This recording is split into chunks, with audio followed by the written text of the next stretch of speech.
கந்தர் அனுபூதி. பாடல் 14. கைவாய் கதிர்வேல் முருகன் கழல் பெற்று உய்வாய் மனனே ஒழிவாய். ஒழிவாய் மெய் வாய் விழி நாசியொடும் செவி ஆம் ஐவாய் வழி செல்லும் அவாவினையே. பொருள் விளக்கம்.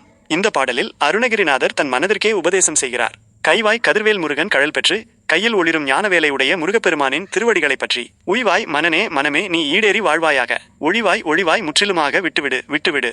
மெய் வாய் விழி நாசியொடும் செவி ஆம் உடல் மெய் வாய் கண் மூக்கு காது ஆகிய ஐவாய் வழி செல்லும் அவாவினையே 5 வாயில்கள் 5 புலன்கள் வழியாகச் செல்லும் பேராசைகளை.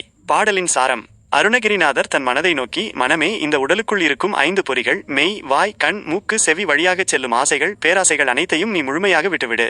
அதை விட்டுவிட்டால் மட்டும் போதாது, கையில் ஞானவேலை கொண்ட முருகப்பெருமானின் திருவடிகளை உறுதியாக பற்றிக்கொள். அப்படி செய்தால் நீ இந்த பிறவி பிணியிலிருந்து விடுபட்டு உயர்வு பெறுவாய் என்று சொல்கிறார். இந்த பாடல் மனிதன் தன் ஐம்புலன்களின் ஆசைகளுக்கு அடிமையாகாமல் மனதை இறைவனின் திருவடி நோக்கி திருப்புவதன் அவசியத்தை வலியுறுத்துகிறது. புலன்களின் இன்பங்கள் தற்காலிகமானவை, அவற்றின் பின்னால் செல்வது அழிவுக்கு வழிவகுக்கும். ஆனால் முருகனின் திருவடியை பற்றுவதுதான் உண்மையான நிரந்தரமான முக்திக்கு வழி என்பது இப்பாடலின் முக்கிய கருத்தாகும்.